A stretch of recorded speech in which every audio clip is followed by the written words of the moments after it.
Hey, Jump Fight Die, episode 3. This is my homie Bryan. He's too busy, talking to these hoes. The worst time. No, I'm just saying. This is my homie Bryan. We deployed together. We were in Farah.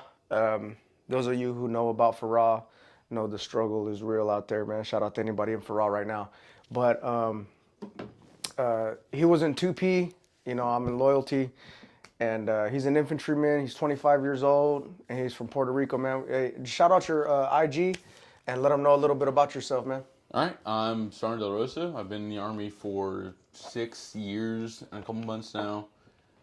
Been in a whole uniform change, so I know the culture is different. My Instagram handle is going to be the Bryan Guy. Every last letter of that is twice. Mm-hmm. It's going to be hard for anybody to remember. THEE underscore BRYY underscore. Yeah. A little bit about me is I've done everything you can do in the infantry. I've literally knocked everything out of the park. All the way up to what? What are you right now? Squad leader. You're squad leader right now. Perfect. All so if there's any infantry questions, machine gun, saw, grenadier, basic rifleman, team leader, squad leader, sniper, and recon. I've done literally everything. I had a really storied career before I came here, and now I'm just a squad leader here. What unit were you in before here? 425. 425 Alaska. In Alaska. The best unit. The best unit. I was in 425 on my first deployment with the 10th Mountain Division before that brigade shut down. So I got a little bit of love when I heard 425. But I know your dad's in the Army, right? Yes. So Tell me about your pops real quick. Oh yeah, no, absolutely. If you guys have ever heard about the first Medal of Honor recipient in 2009 is when he got it. That was Staff Sergeant Robbie Miller, an X-ray, and he was my dad's roommate. And that is the dude that I always hold on my lock screen right here. Mm-hmm. But with that, my dad was an 18 Delta for the longest time. He graduated the Q Corps in 2001. Oh, Jesus, yeah. In the biggest time to be a fucking killer. Yeah. Right? In 2012, he went green to gold, left the ODA to go to PA school. He's got a master's degree in the Army, and he was the 7th group PA after he left 3rd group. Now he's the head of surgeon sector, and him and my mom are getting a station in Korea in July. And your mom's also in the Army? My mom is also in the Army. She is a 42 Alpha stationed at MacDill Air Force Base, SOCCENT, Special Operations Security Center, and she lives the fucking greatest life ever. So besides the obvious, right, that, your parents are in the Army, why did you join the Army, personally, besides that part? Oh, that's real easy. That's actually, I'm glad you asked. So, on my real dad's side, and he's a fucking cornball too, but he was in the Army. My grandfather on his side was in the Army, and so on and so forth. And then when we look at my stepdad, a fucking actual real dude, right? He did all this. He was one of America's greatest soldiers that have ever existed. His dad was a Marine, and so on and so forth. Then you look at my mom, and she was been in the Army, so it just made sense. That's all I grew up knowing. I was the oldest son. I was the oldest kid. It wasn't even like a thought. You just knew you were. At 8 years old, I literally told my mom I wanted to join the Army. Okay, yeah.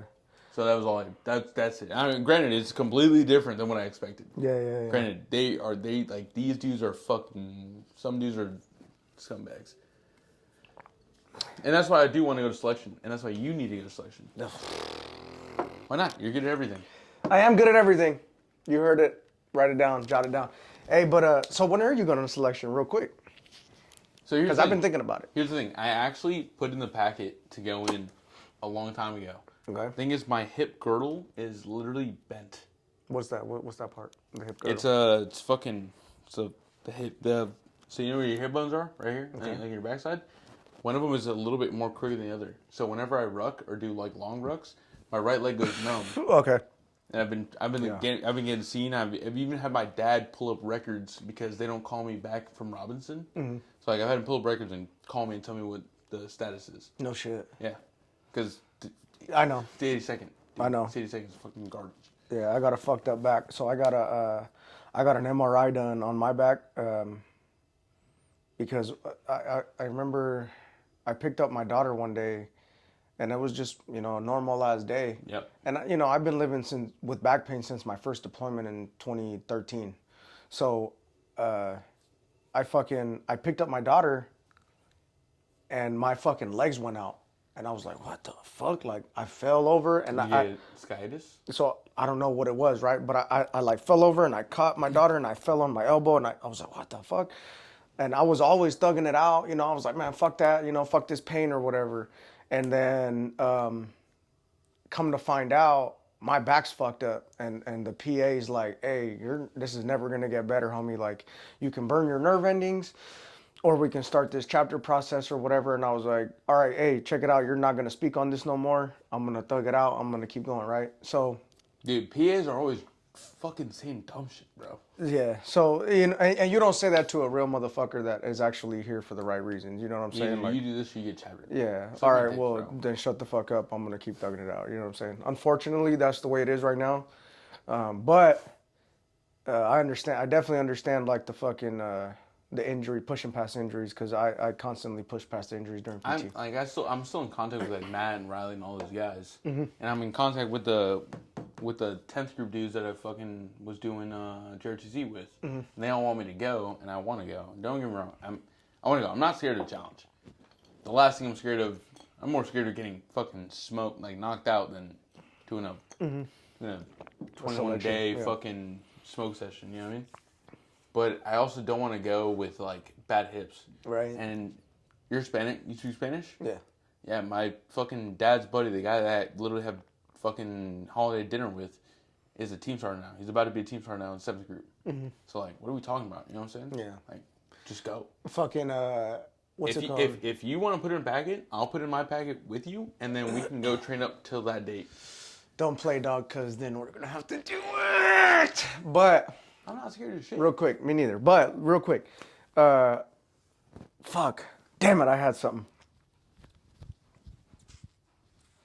Oh, injuries during selection, right? So, and that's the only thing that's kind of been holding me back as well, is being like, damn, I'm gonna go into an environment where everybody is gonna be a gangster motherfucker, and I'm gonna be a gangster motherfucker too. Hold on. This is my theory, right? So I'm not gonna go I'm not gonna go in an environment like that when I know that I'm coming in as a liability, because at any day my back could I'm be a like, all right, liability. bitch. You know what I'm saying? I'm a liability. Yeah, but I don't walk straight.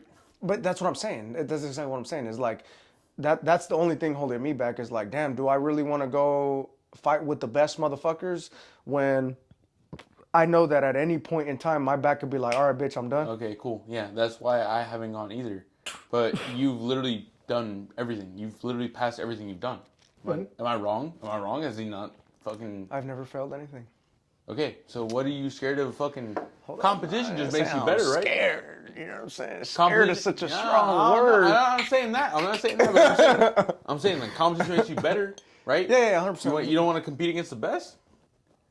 If anything, I'm at the biggest disadvantage because I haven't done nothing. Because they're still working my MRI. Oh, are they really? So what are you doing for schedule my fucking MRI? What are you doing for? Are you doing a physical therapy and stuff like that? Dude, they're not scheduled till June. Do you do anything like on I your do own stretch diet? for myself, yeah, because Okay. they want to tell me that it's like my muscles are crooked because of my hamstrings and this and that. Whatever, that's fine. Here's the thing: is like, and I talked to my stepdad. I'll call him Travis because that's what I call him as. But Travis is a homie. One of his sport guys has been in selection 5 times. This dude does gas mask 5-milers. Stud. He's a fucking dog. Has literally failed selection 4 times. Yeah. But he passed his last time. And now he's going to group. That's what's up. He's going to 10th. Stud. You know Shout what I out mean? to that dude. He tried 4 times. Yeah, I know dudes that'll do it, that'll get to the end and be like, I'm never doing this again. This guy wanted it, and he fucking took it. And he's a dog. There's no reason why he shouldn't have fucking gotten it the first time. Yeah. He had the luck sprinkled in his packet. He had Travis, he had Robbie, the guy from the yeah, he had all these people. He had he had everyone. I have Matt. Remember Matt Horde? Yeah, I remember. I have I have him. And I got all these people that are sprinkled in the packet, but I don't want to go because I don't want to embarrass myself. And like, How so? because I have Because of a the bad injury? hit. Okay. Because if I ruck too long, and I can ruck fine, but it goes numb, and I know how much they move, so I just want to go in there as my best. I don't want to sit there and like put his name. No, or I like hear you. Matt's People are name. speaking on you. Yeah, 100%. or like Riley. Yeah, He told me to call him too. That's and the like, homie. all the guys, man. I don't want to sit there and like embarrass myself because I'm. So do you think it's like, you can ruck right now, but do you think it's because you know the distance? So it's like, okay, I can do like 12 miles right now. You know what I'm saying? But we're in unknown distance, so we don't know. Right. That's the point. Yeah, Is yeah. like we're in selection. You're gonna have to be like, hey, unknown distance, unknown time, and then you're like, damn. Well, I don't know if I can be able to. But Do you think it's like a mental thing? I can't do it twice. What do you mean? Selection. I can ruck. Yeah. I can ruck that 12 miles. Oh, okay. I got but I'm you. saying, gotta, they ruck again, right? And then Yeah. it's 21 days. Yeah, you're gonna. And then there's team week. Which you're gonna have to haul. Yeah. I don't walk straight after the first go round. So the funny thing is, I went to civil affairs selection. Right? Oh my god. Let me tell you, man. So I went to civil affairs selection, right? And when I was doing it, I was I'm telling you, I was a monster, bro. All I was doing was like, what do you call it? Fucking cleans and snatches and hill sprints and long distance runs. Bro, I had pass? horse legs. Hold up. No, I didn't. Obviously, dog. What was it? So I go to selection, right? And I'm smoking fools. And this sock'em dude next to me, he's like, "Hey, homie, like you're a G." Like, damn. And I was this dude. Shout out to this dude. I forgot his fucking name, but shout out to this dude. He went to SFAS, passed selection, went to sock'em, and he was like, "Hey, I'm not trying to do SFAS. I just wanted to get to sock'em. I'm gonna go ahead and go to CA now." So he went to CA selection, passed, and now he's a CA sock'em qualified medic, right? Whatever was going on in his mind. That makes no sense to me. Whatever. Yep, go ahead. But homie was like, "Hey, you're a G, dude. Like, like me and you were fucking thugging it. Me and this dude were fucking the G's as far as like PT." And I finished the course, right, or the little selection process. Yeah. And I was like, "Hey, Soren, what the fuck? Like, why didn't I?" I was like, "I know you can't say, but like, what's up?" And I pull him to the side, and he was like, "Hey, man," he was like, "It's because you had the secondary psych eval." Yep. I was like, hey, I had the psych eval, right? And they were like, blah blah. For example, they were like, give me like 10 things that you could do with this belt. And I was like, don't say hang somebody, don't say hang somebody, don't say kill somebody. And because I think it was because I avoided it, they were like, this was thinking about it too much. You know what I'm saying? So then I went. Definitely because you thought about it. Yeah. Then I went secondary psych eval, and they asked me some more crazy shit. And he was like, "Hey man, your psych eval." Oh, wow. I was like, "Damn, fuck, like, whatever." But I ended up going CA selection, and failed. And I think like, this fool, what are you texting your boo? Nah, I'm fucking talking shit. He's texting me. No, I have to. You don't understand. If I let you read the message, you'll get it. I won't read it. I can't. It's on camera, bro. It's on camera. That's what I'm saying. So, SFAS, right? Yeah, so why not? So, are you gonna train for it? I mean, I'm down to do the PT for it and be like, all right. But first things first, I told you I wanted to train for something. I'm a winner, so all I do is win. I told you I wanted to train for something. I don't want to put it out, so don't say it. I just want to show up with it. So don't. Okay. He can bleep it out. Right. That's crazy. All right. So you're a fucking stud. You win at everything. I do. Except jiu-jitsu, because I made sure you've done this. I've quit. I felt it right here. And then right here. Oh man. Maybe in the back too. I don't know. You might have caught a few. He might have caught a few leg locks. Let's talk about jiu-jitsu though. When did you start doing jits? That's not the point, man. That is. Don't make me look. I actually started jiu-jitsu. I was a shitty wrestler in high school. I was a shitty. I actually wrestled here in Fayetteville, North Carolina. Never won one match. I was. What's up? Your dad was stationed here or what? Yeah, when we were in third group. I never won a match here in Fayetteville. Never won a match. Hilarious. 96 pounds, 4'11". You saw the picture, bro? Yeah. Big energy.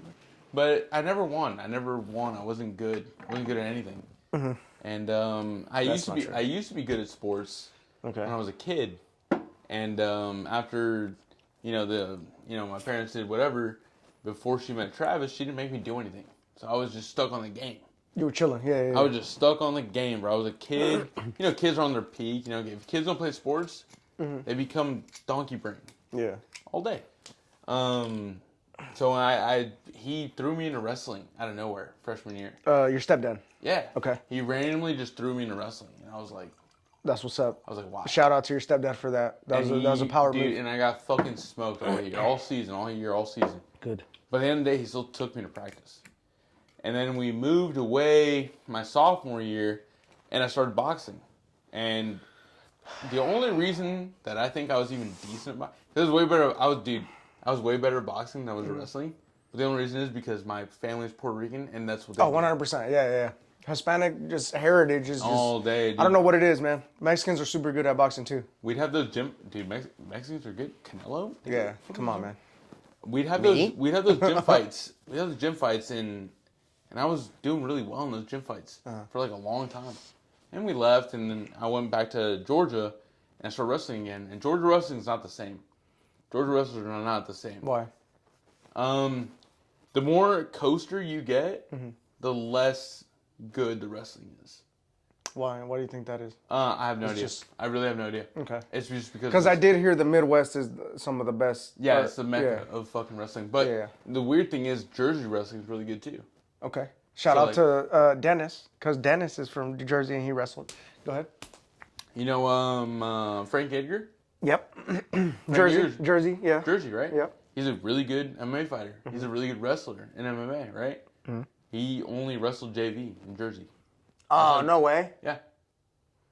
That's it. Only JV. Damn, that was a savage too. He's good, right? And then you get 10 minutes, he wrestled Cali. Cali has good high school wrestling because they have so many divisions because it's such a big state. But like, it's one of those things. Yeah. If you do college wrestling, you do it in the Midwest. If you do high school wrestling, that's like northern East Coast and then the West Coast. But you don't wrestle in the Southeast unless you're Florida now. Florida East Coast, Brandon High School, all those guys. Florida wrestling is different now. If that makes sense. It does, but transitioning into shitty wrestler, right? Quote unquote. I'm a shitty wrestler. Because I did learn some wrestling. I'm a shitty wrestler. I'm a shitty wrestler, but I literally tossed my PL, who's a D1 wrestler. Yeah, quit playing, dude. So, I mean, he's a decent wrestler, fool. You know what I'm saying? So, I mean, he taught me some shit. I'm not a wrestler by any means. So, anybody who has ever wrestled before can teach me some shit. But the homie taught me some shit that I use to this day. That low single, that ankle pick that you've been using, dog. You see the ankle pick, Stop playing, dog, because that's how I'm setting up these back takes. That's how I'm setting up these leg locks, right? And that was thanks to the homie when we were deployed. Tell me that's not the sickest fucking takedown. When we were, it doesn't even matter how big you are. But the point is that me and this fool trained in Farah, and when we were deployed, we still had the fucking the drive to be like, hey, you know what? I'm still gonna get better at my craft, which is not only just being a soldier, but being a bad motherfucker in general. We're gonna just get better at our craft, and our iron sharpens iron. So the homie, kicked some knowledge with the wrestling game. I came up. Shout out to fucking Josh Palmer too, who kicked a lot of knowledge on the wrestling game, and Rolf, my platoon sergeant at the time. Bro. I watched that. He's a savage, bro. I watched him take you to the fucking moon. I loved back it. to the mat. I loved it. Like, I'm so uncomfortable on the mats, man. But I'm hurt. I don't even want to wrestle. But that's what it's about, dog. It's about doing shit that you're not good at. Cause yeah, I'm good at boxing. Yeah, I can do Muay Thai, right? And striking is a lot. And correct me if I'm wrong, but striking is a lot more unforgiving than grappling. So this is what I tell people all the time, is like, I will get into a fight with anybody. I do not care. But they're always like, oh, you're a pussy if you take it to the ground. No. It's because even if I was the best striker in the fucking world, if I get hit, the puncher's chance. You don't have that in jiu-jitsu. No. You do not have that in jiu-jitsu. That's what I'm saying, If I get smoked, let's say I'm like Canelo Alvarez, and like you hit me one good time in the chin, and I'm fucking over there, that's it. You won the fucking fight. you're not a better fighter than me, but you just dusted me. You know what I'm saying? Yeah. You cannot have that in jiu-jitsu, and that's why I always think, if we fight, cool. I'll sit there and do the 1-2s, the jabs, and this and that. I'll dodge everything. I'm not getting into a hook fight. I'm gonna, as soon as I jab you, I'm gonna take the leg. Cody Garbrandt, shout out. Rob Font. Cody Garbrandt to scrub. Come on, dude. I like him. I just want him to, my favorite fighter of all time is TJ Dillashaw. I just want him to kill TJ. That's crazy. Are you serious? Never gonna do that. I have like 6 TJ Dillashaw shirts. I hate TJ. Why? Why? Because that fool's a little snake in the grass. But why though? Because Cody was training. No, in the East and West Coast. I think what it is like. Cody did the same thing though. He was training East and West Coast. No. But it's not even like that, bro. Look. It's the same fucking thing. The difference is that fool's still repping Team Alpha Male. That's the difference. And that fool was like, "No, I'm fucking." And Cody trains. He reps Team Alpha Male, right? No. Cody didn't train. What are you talking about? That fool. Who's Bang Muay Thai's trainer? What's his name? Because I used to Adam Ludwig. which is Or actually not kind Adam of funny Ludwig. because he What's his sponsors my gym right now. Fucking Damn, Adam Dwayne. It's Dwayne. Dwayne Ludwig. Dwayne Adam Bang. Ludwig was a kid I went to school with. Dwayne Ludwig bad. is the Bang Muay Thai. Go ahead and pause, man. So fucking you went to Husk last night, right? Oh, yeah, we go to Husk For what? every weekend. Just chilling. Dude, if I have a bad week, if I have a bad day, like if I'm frustrated, then like I know at the end of the week at COB, I'm gonna go be on demon time. You know what I mean? I'm gonna go do bad things with my friends. For sure. And that's just what it is. And Husk is guy like and that's why I'm trying. I invite everybody over to Husk. You know what I'm saying? Like you can come with me. Like I know literally everybody there. Yeah. Like at this point, the bouncer doesn't even check my ID because he just knows me. He used to be an old 2P guy. Yeah. Or he was a 30 grade dude. So he'll come. He'll straight like he'll stop what he's doing. He'll be checking somebody and then come over, give me a handshake, and then go back to talking to the people at the door. You know what I mean? I've been to Husk a few times. Food's trash. I've never eaten there. Yeah. I've never gone there to eat. I'm sorry to Husk and all their staff. Fuck your food, dog. Your food's trash, but you guys have the vibes. Whoever the cook is over there, dog, you ain't doing nothing. Dude, the first time I went over there, they started playing Daddy Yankee. It was like, this is 2001, Yeah, bro. come What on, the dog. fuck is happening? Stop. Nah, fucking, I've been there a few times, and that was when I was, out here doing bad shit, but fucking, it's a young crowd. I fuck with it, like, sometimes you need to fucking just say, fuck it, dog, go wild and shit, right? But I don't even dance. I'll be in the floor like this. for the prove it. But for the most part, I go down to like Bubba's or fucking, what's that spot? The cigar shop. Dude, I actually have a membership to that place. Insta. Dude, I don't even smoke cigars like that. But That I sit place there is and I'll lit. sit fancy as fuck. Yeah. Or my Maserati shirt with the Peaky Blinders hat. That's I'll what just I'm sit there saying. like a thong. And you feel like a G, dog. Yeah. And so most of the time, that's what I'm doing.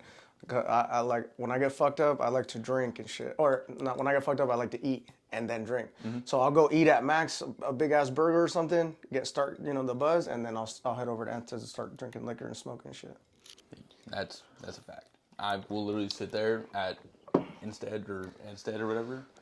Like I fucking work it, waiting for my Dogecoin to blow up so I can get fucking millionaire. All right, what's up with that? Because, first of all, what is that? Because everybody talks about it. Doge, dude, meme currency. It came out a couple years. Meme currency? It's meme. It's all a meme, dude. So everything that's popping right now. People that do stocks, they know it. They know it's true and they hate it.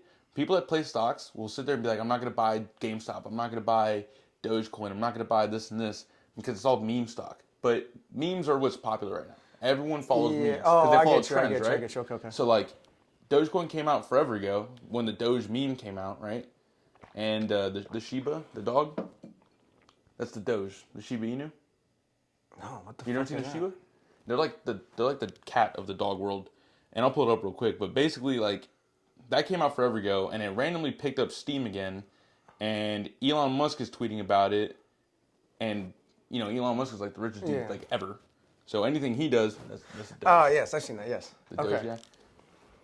So once he tweets about it, it peaks. You know, if he ever makes a tweet about Doge to the moon, Doge this and that, it always shoots up like another 5 cents. So it's like viral stocks type shit, like Yeah, it's whatever. a cryptocurrency. Okay. So it's like Bitcoin. Mm-hmm.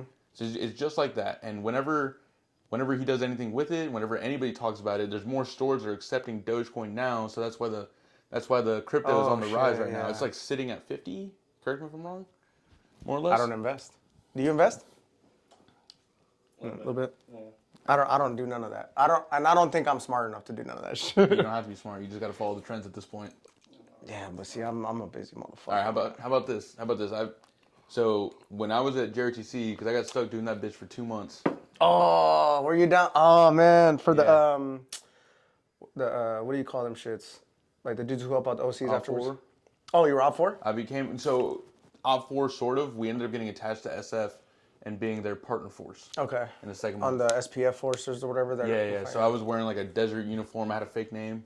All right, hit them with what JRTC is right now, because some of the people that are watching don't even know what's up with all this stuff. JRTC is hell. Yeah. It is the worst place on earth. It stands for Joint Readiness Training Center, correct? Yep. And it's a month-long event where you basically play a week-long game of laser tag. Yes, that's exactly how I explained it. The worst conditions ever, bro. And they picked the worst state, the worst time of the year. Yeah, ever to ever do it. Dog, it snowed. It snowed when you you were there? in JRTC. Like inches of snow in JRTC. I don't remember, dog. I was hella tired. It wasn't like while we were in it. It was after. We were still in the box. You know what? All right, so we were in the box when it was snowing. My shitty JRTC story. Yeah, okay, yeah, because I think our second to last day, I died up on the hill on Geronimo Drop Zone. And it was like raining and hella windy. And they were like, oh, there's a storm coming and shit. And so we were like, all right, fuck, well, this and that. So then like 2 days after we left. So I assume it got worse. But my shitty JRTC story, I'm a gunnery sergeant in an artillery. So you're basically in charge of reconnaissance and you're laying the howitzers for position to be able to shoot in the correct direction, depending on the mission or whatever, right? So I'm like, all right, I'm ready to do my shit. This is the first time like I'm ever doing a real training event as a gunnery sergeant. Because I was just the equivalent of what is a squad leader in the infantry. I was a section chief. So I had just finished that when we got back from deployment. Yeah. And then we got back and all I was doing was trying to learn how to be a gunnery sergeant. So you're the equivalent of a platoon sergeant right now. So the gunnery sergeant is a sergeant first class position, but it's not the platoon sergeant. Okay, but that's a platoon sergeant. That's what I'm saying, the equivalent. Nah. Because every E7 in the infantry is a platoon sergeant. So like even your, like Connor? So you have regular squad leaders, right? That's E6s, that's me. Right, and then you have, there's nothing in between, right? Nope. So like even your weasel or nothing like that, you're still an E6? Weasel is like the next in charge, but he's still an E6. That's what I'm saying. So that the weasel is basically the same position as a gunnery sergeant, Okay. but instead of weapons, I'm doing recon. Okay. You know what I'm saying? Still not in the platoon sergeant position, but at the platoon level. What's your recon like? Because I honestly I don't know anything about the 13 series game. I know like your call for fire guys. Yeah, the Foxes, the Fisters. I know a couple of them. So the reconnaissance portion is basically like, so you take 1 or 2 from each squad, right? Imagine doing an area reconnaissance for an artillery position. So it's gonna be fucking big, right? Yeah. It's gonna be it's grid squares. Right. You guys are doing that. No, smaller than a grid square. You can definitely fit a whole battery of 777s in like maybe like 200-300 meters. If you're being fucking tight, you can fit them in like 200-300 meters. Yeah, but so imagine like if you're doing a reconnaissance to take an ORP, right? You're away from high avenues of approach, easily defendable, all that jazz. The same shit on a bigger scale. Like imagine like when you're on a fucking foot patrol, your mortars are your most casualty producing weapon. Yeah, all the time. Right? My first deployment, I was essentially working as a mortarman. Right. So those mortars you want to protect, right? You don't just fucking thump them whenever you can. You're like conservative with your shit, right? So when you're conservative with your bigger guns, you're gonna find that position to keep them away. You know, sometimes we put them in the wood line, depending on enemy fucking forces. Like if they have UAS or if they have fucking choppers in the air, or whatever the case may be. If they got air, then we're putting us in the woods so they can't see. You know what I'm saying? Because if they have the same capabilities we have, because we use the Apaches to take out other dudes' mortars all the time. You know, we do the kill hits. They run circles, and if they see you guys are not moving the howitzer. Mortarmen aren't moving the mortar quick enough, you know what I mean? Yeah. They're getting smoked. Yeah, you're getting fucked up. And if they don't get smoked, the machines are getting smoked. Even so, let's say we got hit with IDF, and like our emergency drill is 5 minutes. It's called the blitz. So that blitz, you're fucking throwing everything in the truck. You're dipping out, right? And you're displacing the howitzer. And you've seen that motherfucker. That motherfucker's big. Huge. And if anybody's got a helicopter, you're not. 5 minutes is. You're getting waxed. For sure. You're getting waxed. And for artillerymen, right, who don't. Let me rephrase that. For artillerymen who don't train the basics, and they don't know how to soldier, they don't know how to fucking fight for real, like in a firefight. Yeah. They're gonna get waxed in those 5 minutes. They're freeze. A 5-minute firefight is a long firefight. They're gonna freeze. Yeah. For sure. So now, and then, you know, God forbid that the leader doesn't know what he's doing. And now you got no command and control, and you're freezing in the firefight. You know what I'm saying? Imagine that's worst case scenario, right? But for the reconnaissance, a big fucking area, depending on the situation, does it have vegetation, you know, whatever, is it easily defendable? Did we tie in you know, other fucking forces around us to help with our security? Regular shit. That's what I'm saying.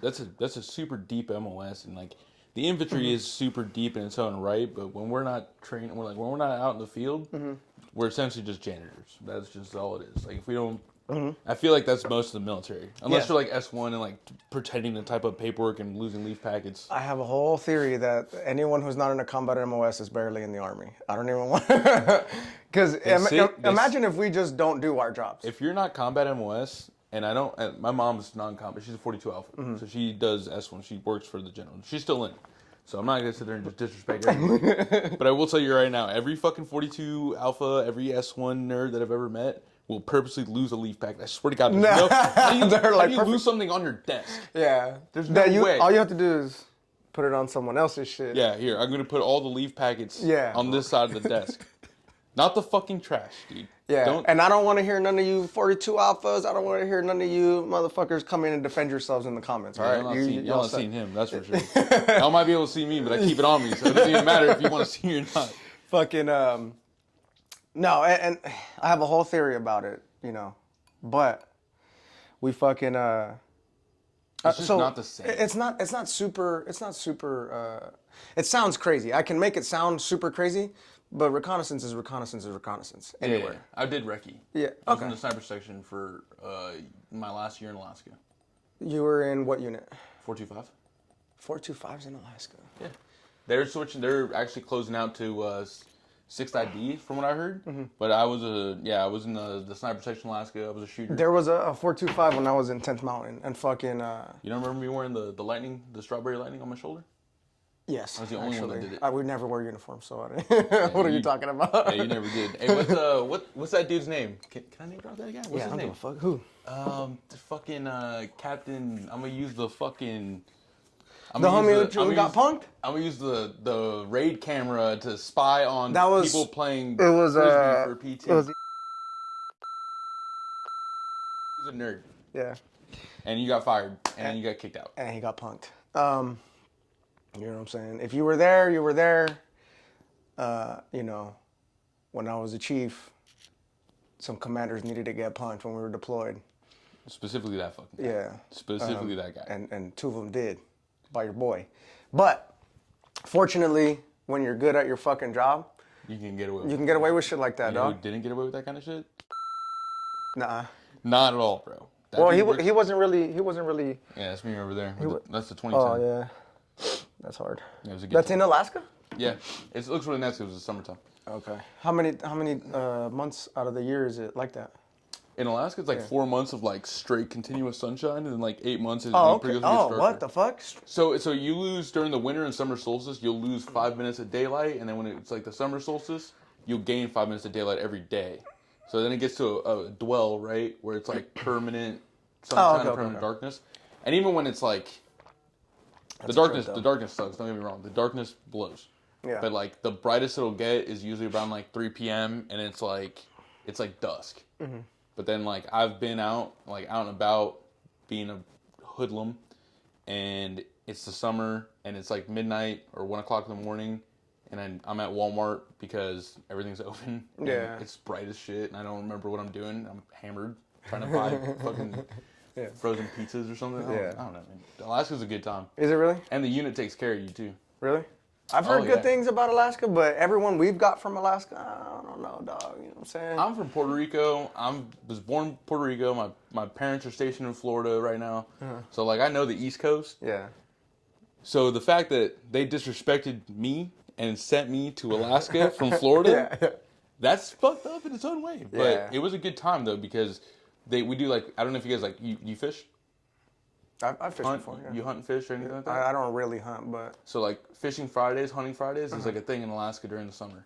okay. And then like I had never snowboarded until I went over there. It turns out I'm fucking great at everything, right? So like obviously I'm good at snowboarding. Yeah. And they do Alaska Mondays over there, and they do that because there's like a high, because when the sunlight goes off and it's like just straight darkness, like it fucks with your mind. If you don't get vitamin D, you get depressed, you get suicidal. So Alaska does this thing where they take care of their soldiers. I'm like, here, why is it in the last year since I came back from Afghanistan? You know, remember him? Who? My XO. Oh yeah. Gone. He killed himself. No. Yeah. After we came back. Yeah. He killed himself. We were talking. It was before a 4-day, and you know how me and him were talking about going to selection. Yeah. And going to 7th group because my dad is in 7th at the time. Me and him were talking, and we were talking about selection. It was a Thursday. We're gonna have Friday off, rolling Monday off, and then come to work on Tuesday. And he was like, "Hey man, yeah, we'll talk to you when we get back." I go to work. It's like PT hours, and Ruiz comes up to me. You remember Ruiz? Yeah. He comes up to me. He's like, "Did himself?" And I was like, because they were talking about some crazy brief, and I was like, "What are you talking about?"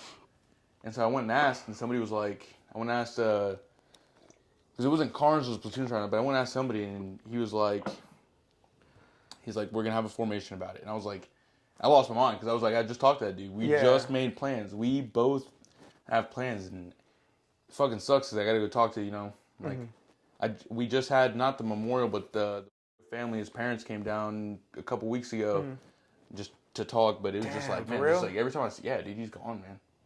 Pierce was destroyed.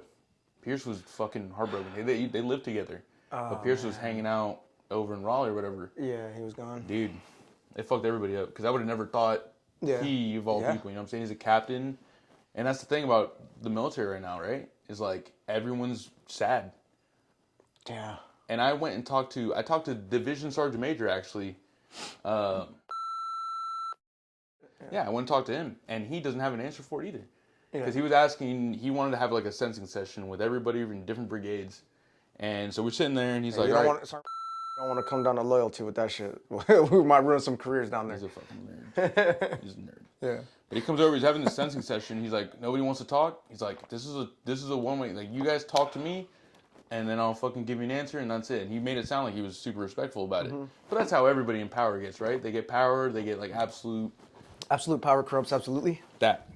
I don't even know what that means, but yeah, that. Sounds good though. It sounds great. It sounds big. And so he wasn't following through? Well, he was just asking, and nobody wanted to raise their hand. And I'm like, whatever, I don't fucking care. Like, why do I care about hurting Division Sergeant Major's feelings? So I would just raise my hand. I was like, suicide. I was like, I'm from 3rd Brigade, C Code 2505, and we've had 5 suicides in this year since we got back from Afghanistan. And then instead of just being like, oh, do you think it's because of bad leadership? Because bad leadership is a huge factor in it. 100%. But his response was like, we've done the research, we've done this, we've done that. And he said the 2 factors that are doing it are relationship issues and shame events, i.e. you go do something stupid and you're embarrassed and want to kill yourself, which is fine. But that all stems from the workplace. Yeah. You don't come home from work. If you're married, you don't come home from work just mad at your wife. Yeah. You know what I'm saying? Like, if you married her, so you know things are straight, what happens is you guys go to work, you get treated like shit at work by fucking clowns. And you're mad. Yeah. And then you're already pissed off, you come home from work, your wife's like, oh, how'd work go? And you don't even want to talk about it, so now you're snapping at her. Yeah. And then she wants to leave you. Or you're not even talking at all. That. I do that shit all the time. I'll come home, bro, and I'll be like, And she'll be like, what's up? What's the matter? And I don't even have it in me to be like, it's not you, it's everybody at work. And it's not even like, some people, they're doing it like, some people are being bad leaders and not even knowing it, dog. Like sometimes, I mean, you know me personally, right? So like sometimes at work, I just feel like I am the only one who's doing the right thing. I am the only one who's fucking putting up a fight. I am and it just fucking starts to get so tiring. Frustrating. Like, yeah, like why the fuck am I the only NCO out here telling these motherfuckers what's up when I got 17 other motherfuckers that feel the exact same way but don't have the personal courage to join me. You know what I'm saying? And it's maybe, you know, you don't have to, you know what I'm saying? If you don't want to, that's your choice. But when you're watching me take these fucking punches, you know what I'm saying? And you're watching, people are amazed, bro. Sometimes they're like, I don't know how you get away with this shit. I don't know how you can talk to this person like that or this person of this rank. And that's because I think it's because when I talk to somebody, it's not like, hey, Sergeant, or hey, Sergeant Major, or hey, sir. It's hey, bro. Like, this is what it is. I'm a fucking grown man. You're a grown man. And we're on and let's get rid of the formalities real quick just so we can get to the bottom line. And that bottom line is we both want the best for our formation, you know what I'm saying? So if we both want what's best for our formation, why are we fighting each other? Well, because you don't like how I'm communicating it to you. Be an adult and be a leader and be like, you know what, I can look past you being fucking rude right now, Sergeant Duran, because you're trying to say some other shit. You know what I'm saying? We'll deal with that attitude later though. Don't get it twisted. You know, I mean, that's what I would do. If I had another me in the formation, I'd be like, hey, motherfucker, you're going to do some burpees after this, but let me see what you're actually talking about. Yeah. You know what I'm saying? The suicide thing, man, I get it. You know, that was my second deployment. That was your second deployment. Yeah. So you get it. It stacks up, dog. And a lot of people, it's not their business to know. But this wasn't a thing in my first deployment.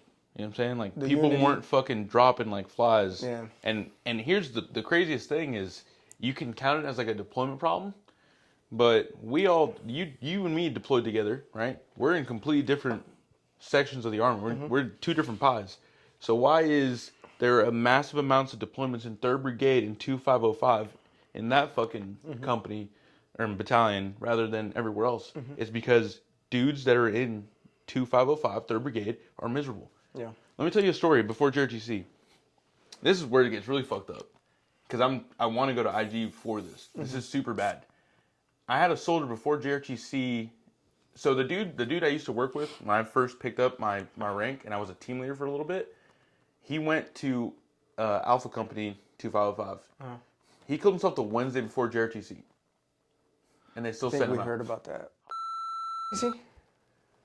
We heard two people went through some shit. He killed himself the Wednesday before. I worked with him very briefly. I was at the wake, but obviously I didn't know him enough to sit there and be like, oh, no, heartbroken over it. But it's just like, I'm aware at the fact that somebody was so fucking miserable and they still want to send him out to JRTC. Yeah. If he's down that bad, he shouldn't have gone. There was a first sergeant into, I'm not going to name drop him. There's a first sergeant into 505 that didn't go to JRTC at all because he had family problems. But he can do that because he has rank. Yeah.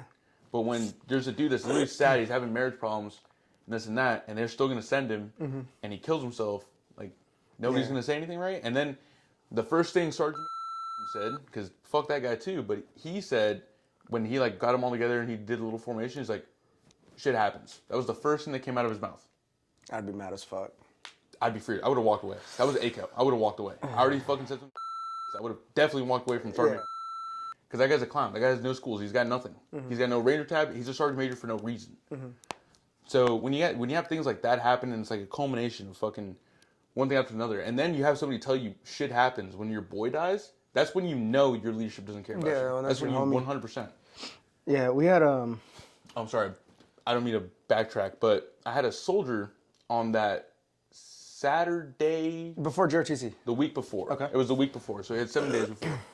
And he called me. He's like, hey, he's been having marriage problems, and he just had his second kid, and things have been bad for him. And the leadership, when I came in, leadership, nobody liked him, because he goes through levels of like, he's kind of a shitbag. He is definitely a shitbag. But if you just talk to him and set him straight, he'll go right back on the up and up. The problem is there's outside factors, and he'll get caught up. And if you don't monitor, You gotta check his ass sometimes. yeah. And I like all the guys I work with. because I want to make sure, because I get texts all the time like, you're the best dude I've ever worked with, this and that. I'm really glad, and I like that, and that's why I try to be who I am. His grandma died, and he calls me about it, and I'm like, dude, don't even worry about that. Let's go get emergency leave. That's too easy. Your grandma died. I don't fuck JRTC. Yeah. I'm like, I didn't want to go to JRTC, but fucking so phone call to phone call to phone call to phone call comes all the way back down to me. Hey, Sarndell, brigade commander, that was the guy's name, right? He said that he can't take this amount of leave days. Colonel Jumpy Johnson. It was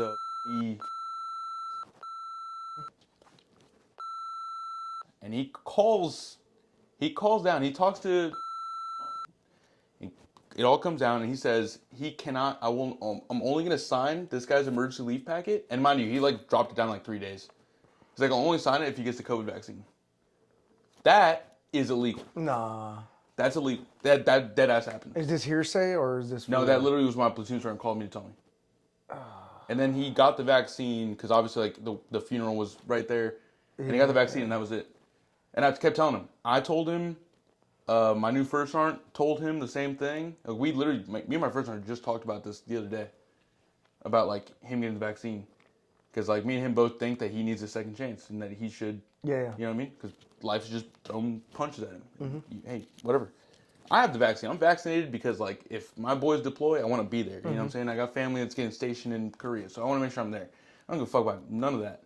But if somebody doesn't want the vaccine, that's their choice because it's not a CDC approved vaccine. And the fact that you can sit there and hold someone's dead grandma that's insane. Fucking, how do you go to sleep at night? So like, all right, here's the thing.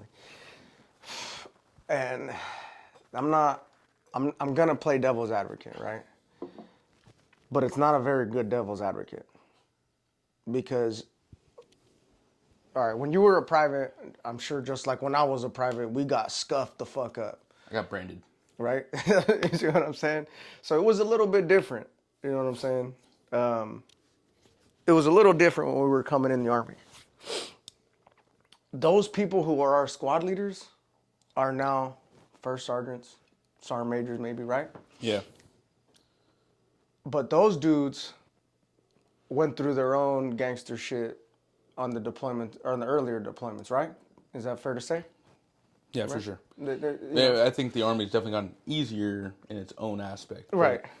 So it also depends on where you go. I mean, who your leader is, all that, all those variables, right? That too. Those dudes. All right. So personally, I'm not gonna toot my own horn here, but you know what I'm saying? I think I'm a pretty fucking good leader to where I can break somebody down and build them back up. A lot of people miss that second part. A lot of people, when they become non-commissioned officers, they like the breakdown because that's the sexy part. That's the what you see in movies part, right? But this shit's corny, bro. My opinion is that if you're gonna break somebody down, you better know how to build them back up, because you don't leave somebody broken down like that, right? And I did it to my crew, dog. I'm telling you, I destroyed these guys to where it was like a cult-like mentality. These dudes did everything together towards the end. I got compliments from people that were like, hey, your crew is the only crew that I've seen that does everything together. The deployment boys. Yeah, the homies. Yeah. So and I wasn't even their leader, dog. I was just part of the team at the end because that's how I wanted it to be. You know what I'm saying? So I was able to bring them back up. I thought you were in charge. I honestly thought you were the guy. There was a bald dude around him a couple times. Yeah, so he's the platoon sergeant. He was the platoon sergeant. You were the squad leader. Yeah, I was the squad leader. Yeah. So, but you couldn't even tell. To us, it was, and it didn't matter. It really didn't. It just happened to be that we had more responsibility than the other guys, and we fucking happened to have the responsibilities of being the leader. I forgot what I was saying. Devil's advocate. But the devil's advocate to being the fucked up guy is that if you don't know how to build them back up, don't break them down, right? I think what happens is that we get inexperienced leaders as far as knowing people emotionally and being empathetic to others, which is a very important trait to have as a leader, that now that you're in charge of massive amounts of people, that you forget that, It's not fucking Ranger Battalion. You know what I'm saying? Because most of the dudes that are in charge are like bat boys, and there's and look, they did some gangster shit, but you can't push dudes hard that you don't know. The thing about being pushed hard is that you have to know how far you can push these guys, so you can let go of the leash, bring it back. You know what I'm saying? That type of shit, and I think that's what's missing on the leadership front, on the higher echelon. I know what you're. So I 100% agree with what you're saying. I love working with dudes that came from bat. Mm-hmm. For the most part. I will tell you this right now. I've seen two ends of the spectrum. I've seen, because they all got RFS'd, and they're here. Mm-hmm. So really, I don't really care what they did.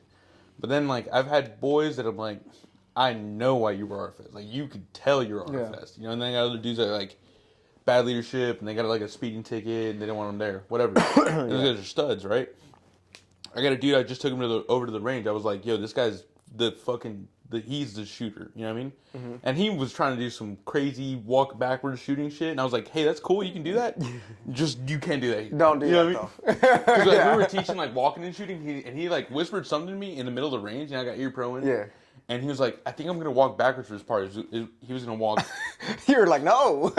it was a moving range. So he was gonna go left to right. You know what I mean? And he gets over to the right, and he's like, I think I had to walk backwards for this. And he starts like blasting the tube, going backwards. We're like, yo, hey, thug, hey, chill, put that shit back, man. Lace up your Timbs, bro. Turn around. And I'm using Ranger Bat as like an example of a hard ass unit. No, that's it. That like and kind of like the beginning of the Afghanistan campaign and the Iraqi campaign, guys, is what I'm talking about.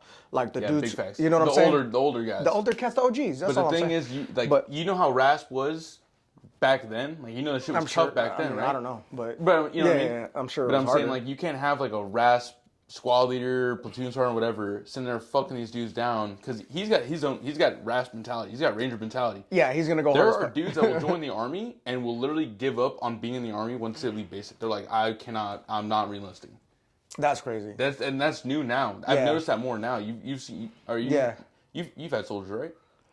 No? Yeah, I know what you're talking about. But like, you get brand new soldiers and like, hey, do you think you're gonna do 20 or you think you're gonna do the list? He's like, no, I'm done. They're like, no, yeah, no. Dude, I had a dude, his first field problem was JRTC, which sucks. I get it. But he was like, I don't care about none of this, Sergeant. I'm done. He was, I'm not gonna re-enlist anyway. I was like, check it out, killer. You're not fucking done. You're like, you're done when the contract's up. No, not even that. Like, I was just speaking like how I speak to everybody on some man shit. You made a commitment, and I don't want you a part of my team if you were a grown man who does not fulfill his commitments. You know, how are your kids gonna look at you when you're making commitments and you're quitting on what you said you were gonna do because nobody made you join? You know what I'm saying? You signed that shit, you did that shit, and you're here. And yeah, it sucks. It's not fucking easy, but you're gonna fucking thug it out, and then you can get out, dog. You know what I'm saying? But you're not about to quit on us while you're pulling security at 2 a.m, dog. And I'm sitting here talking to this guy. You're done when the contract's over. Yeah, if you choose, and that's fine. But be a grown man, Let's do our thing real quick. And what I think a lot of it is, dog, is that there's no more teachers, man. The NCO is not a teacher anymore. I think that a lot of people become non-commissioned officers to climb the ranks, to get the money, to get the school, but you're not in here for the right reasons, dog. I'm giving my entire life for this shit. I'm probably one of the very few people that has ever, and this is a fucked up thing to say, but I know you'll understand how I'm saying it. And like, people who aren't in the military or you're here for the wrong reasons aren't gonna understand this, but I've had conversations with my family where I'm like, you are not the most important people in my life. Unfortunately, I'm sorry, but most of my time goes to these soldiers that I have to train, because I'm not gonna come home and give their family a folded flag. You know what I'm saying? I'm not gonna do that because I could have been better. And that level of dedication is what the fuck is missing, I think. Because there's no teachers anymore, and what these kids want to, these kids grew up watching movies. It's like with your kids. Yeah, you know what I mean? Exactly. These kids grow up watching movies, and they're like, oh, this is what it's like to be in the Army. And then you get here, and your NCO doesn't give a fuck. You just get beat down. Yeah. Life sucks. At the end of the day, you're going to come home, and your wife's going to be straight. Mm-hmm. Her day is never going to be as hard as your day. It'll be a be a wild day if her day is worse than your day. You know Yeah. what I mean? In the 82nd, it's gonna be in the deuce. It is wild, and then you know my fiance, she understands, and she'll sit there and she'll ask me a question about work, and if I tell her I don't want to talk about it, I don't want to talk about it. Yeah. That was not a thing in my marriage, because if I didn't want to talk about it, and you keep asking me, the biggest thing about me is I hate repeating myself. Mm-hmm. If it's you guys, if it's my boys, if it's my woman, if it's my Joes, like I will lose my mind if I have to say something like 3 times. I'll say it once, I'll say it the second time a little more certainly, and at the third time, you're gonna see veins in my head. But I've never smoked any of my guys. I've been in charge of dudes for the last 2 years. I was a weasel for a period of time. I'm a squad leader now. I was a team leader for a little bit. But I never smoked any. The only time I ever smoked one of my guys was when he said he could do more pull-ups than me. And he lost miserably. It was like a bet. So bad. Yeah, because we were doing a chest day at, the Beaver Fit joints. Yeah. And this is when I was much bigger than I am right now. But we were doing it, and I was just doing reps at 5 on 255. And he's a skinny dude, and he came up to me and he was like, oh, if I was your size, I'd be doing that all day. I was like, I could do anything you can do and better. Mm-hmm. And he was like, okay, let's do pull-ups. And I was like, bet. You were like... I was like, bet. I was like, hey, before you get on the bar and do pull-ups, if I win, I'm going to smoke you for 30 minutes. He's like, okay, yeah, roger that, Sergeant. And I was like, all right, cool. And the crazy thing is, I had a dude that had missed PT. I wasn't tripping about it. You miss PT. People miss PT all the time. Yeah. It's a thing. When you're young, you're new, you miss PT. Your phone doesn't go off. You probably drank last night. Yeah, shit happens. I don't care. But, like, I'm going to get that back. I'm going to get that time back. I'm going to talk to you. I might write. I'm my type of counseling. I'll do paperwork before I do the smoking. I don't believe in smoking. I'm the opposite. I just don't. I think everyone's equal, and I think my rank doesn't dictate when I fuck some dude up. Because, in the sense of, like, and people have different leadership styles. Don't get me wrong. Mm-hmm. People will prefer the smoking, and there are people. I think when you're in the wrong is when you prefer smoking over counseling because you don't feel like counseling. Because I think that's fucked up. What do you mean? If you're in the wrong as the leader or as the Joe? As a leader, because there are dudes that are like a consistent problem. Oh, okay. And they need to see that fucking piece of paper in their face. Mm-hmm. Because that piece of paper is scarier than the smoking session, for sure. The reason I don't smoke people is because I would rather sit there and talk to them and be like, don't let this happen again. I'd rather do any sort of different administration. I had a dude in JRTC let a vehicle roll through. It was a OC vehicle, a fake vehicle, but he didn't call it up. So I walked up to him and I was like, "Cool, check this out. You're gonna be back on shift, and I want you to give me a log of everything you see for the next 3 hours straight. Everything you see." Okay. And I literally I was outside with him. I mean, he was inside doing something, but I was looking at the bird. I was like, "Okay, the bird's going left to right." And I went over and I checked his log. I was like, "Did you write that bird down?" Mm-hmm. Because, like, hey, you want to be dumb? I'm going to do practical training, right? That's the new model, right? Is practical training. So I don't believe in the smoking if I don't have to do it. You know what I mean? Because it's very hard to sit there and, okay, he's late to PT, he didn't show up to PT. How do I transfer it into the smoking? Right. Mm-hmm. So what I ended up doing was I beat the dude pull-ups because I'm fucking God. Mm-hmm. And then when the dude eventually showed up, I was like, hey, look, don't do it again. But I beat this dude in a bet, so you and him are going to split this smoking time. Yeah. And I had him buddy carry each other, and I gave him time hacks while I was smoking them. Yeah. But it was all good fun. We all laughed about it. We all had a good time. They probably had less of a good time than I did. Yeah, I thought it was really funny. Yeah. They probably hated it. Yeah. But at the end of the day, I shook their hand, I dapped them up, and then we called it a day. Mm-hmm. And that's it. And, like, I got dudes right now, they're kind of giving me a little bit of stress. And, like, if I'm getting stressed out, if I'm getting yelled at by somebody else, and I've already talked to you about it, and I'm still getting yelled at, okay, cool. Hey, look, I don't have to smoke you about your kit. Because if your kit doesn't look like you're a fucking GI killer, like, okay, cool. I can't fucking transfer that into a smoking session. Right. So just take this counseling, sign it, and I'm going to sit down and talk to you and be like, hey, if you get more of these, it's going to be a bad day. It's going to be a really bad day for you. So clean up your shit. This is me telling you to clean up your shit. Because this can get really bad. And I heard one of my dudes try to fight another squad leader, like, before I even took charge. And I was like, I will fucking crush you, bro. Yeah. I was like, I'm not going to do it. I'm not going to do nothing, but, like, what are you trying to do? Because I'll take this rank off all day. Yeah. And when he was having the grandmother problem, And I same had, dude. Okay. I had to sit there and talk to him about it, right? I took my rank off, and I took my whole top off. I never wore my top at work. But I took the rank off, and I threw it at him. I was like, gave him my rank. I was like, here. I was like, look, I just want to talk to you. Like, I don't care about any of this shit. I don't care about being a squad leader. I don't care about being in charge of you or anybody else. You're a soldier. We're all soldiers. And I'll DM people that are in the military, posting weird shit on Instagram or Snapchat and this and that. And I'll be like, hey, like, you're so I told him, I was like, hey, man, like, let's talk about it. Let's talk about your family real quick. And he's like, oh, this and that. And I was like, listen, you need to have a serious, and I took him to the chaplain too. And I was like, you need to have a serious discussion, like, internally about, like, do you really want to keep doing this or do you want to get out of the Army? Because I told him, I was like, that's the road you're going in. Everybody, like, all the leadership, like, thinks you're a shitbag. And I'll tell them straight up. I'll tell everybody straight up. But I was like, I don't think you're that. I don't think what everybody says you are. I think you had, like, a bad rap at first. But I want you to, like, really just pick up and just be a soldier. Yeah. And just soldier up, move on, and that's it.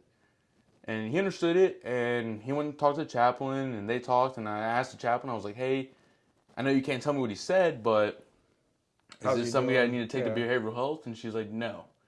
She's like, he's good, he's just going through a little bit of a moment, but he can call me whenever. I literally called the chaplain like every day that week. Yeah. Because I believe brand new soldiers are just children. 100%. And they regardless of age. Yeah, and they left their families. I don't care if you're 30 or whatever. You get those brand new 30-year-old privates. They're done. And then here's his knee bar. This guy was a scrub. He thought he could out wrestle me. He thought he could out hustle me. You're not outworking me. Even if I'm tired, you're not outworking me. Look at this dumbass takedown. Yeah, that was a scrub. You're an idiot. But the only reason this match lasted was because I thought I tapped him out on a shoulder in. And they were like, nah. No, he ended up, look at this. Tell me he didn't tap. So that's a tap. That's a submission right there. And you see his hand? Yeah. You see his hand went limp. So I let him go, and then he does this. Oh, yeah. You see what I'm saying? You see what I'm saying? Where he went limp? And I literally stopped him for a second. I was like, wow, but watch him turn into a Beyblade real quick. Fucking dickhead. You got the armbar fake. The armbar setup. That's on the knee bar, my boy. Yeah. You're not fucking. That was slick though. That armbar setup to where he pushed your leg away and you hit that leg. He that was gave hard. me the leg. Dude, I don't. The thing is, he tapped. I will forever. I beat him anyways.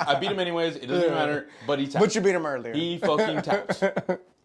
I've been working. So I've been. I love fighting. So yeah, everybody loves fighting, dog. No, that's not true. But that's not true at all. But we literally you remember taught Palmer, your boys right? how to box. You remember Palmer, right? Yeah, big the white boy. Guy.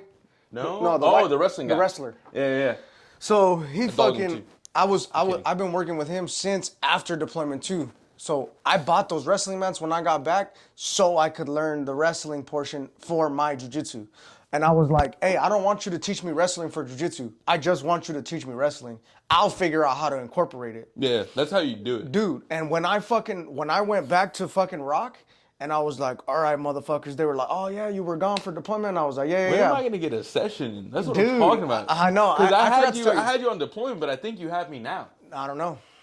Yeah, that's crazy. I'm a little slick now. You know what I'm saying? And I'm strong. I think you have me now. I've been marathon training. I'm the opposite. So I have no cardio. Yeah. I'm not as strong, and I'm not as good at jiu-jitsu. So all I've been doing is experience. 4 times a week runs.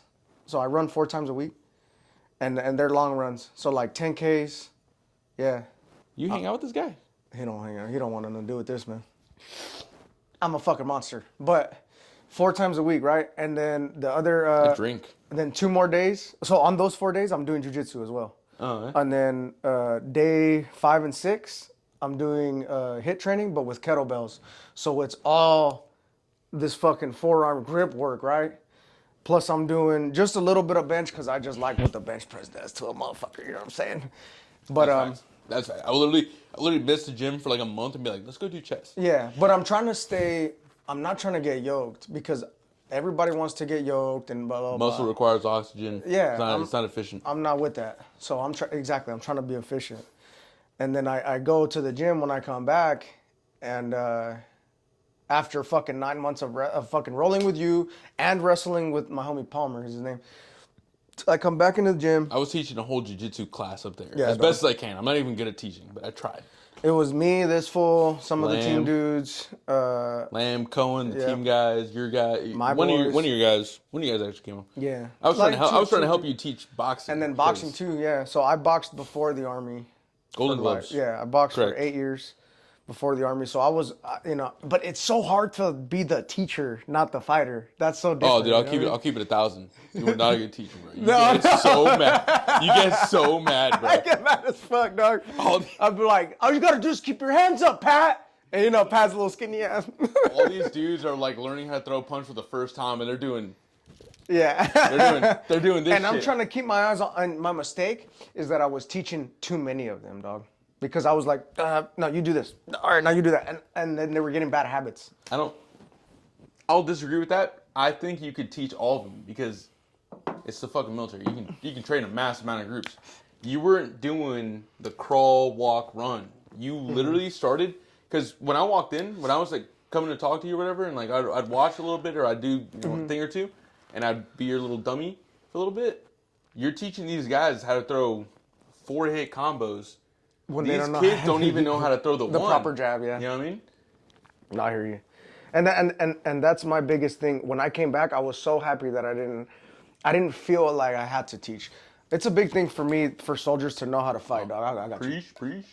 It's a big thing for me for soldiers to know how to fight, You have to know how to fight. especially if And you're remember a paratrooper. what we fool. told. Remember what we told. I think we told them was you can't sit there and be in the biggest, in the greatest army the world's ever seen, Yeah. the most powerful army the world's ever seen, and know how not to be able to scrap. stand your ground. I know how to scrap. The gun's one thing. I'll shoot anybody from any distance. I can Yeah. pilot drones right now. I can just kill you from like, Yeah, I can tag you from a few clicks away, then pull my shit out. That's how much time I got to snap on you. There's no gun in the military right now that I can't use, Yeah. and now I can use drones. As of last week, I know I can. as of last week, I can fucking. Don't do that. And now I can. Nah, I do this. No, 100%. But the thing for me is that it does something to a motherfucker's confidence when you know how to scrap. People are like, damn, you're crazy fool. You could talk to whoever. Because I know deep inside me that I have more control over your health than you do. Because I can fuck you up. You know what and that's My not biggest thing that is sounds like arrogant, I hate but when it's these, not. No, you're not wrong. You know bro. what I'm saying? Because like I hate when these dudes go to the bar. Because let's be honest. Military guys, regardless of their fucking background, they wear the uniform and they all of a sudden They're think they Billy got badass. it. They're Billy They're badass, fucking 100%. going crazy and they ride with their homie. I've literally Because they know how to walked shrink. past with just me and one guy and like one girl, and I've walked past like a group of army fucking nerds.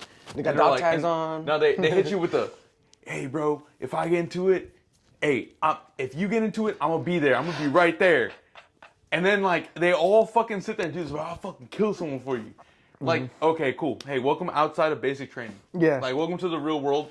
That Where you're dude gonna that- have to prove it. That dude's in the Q course over there, and he's about to smoke you and your homies. Yeah. Because he feels slightly threatened. Yeah.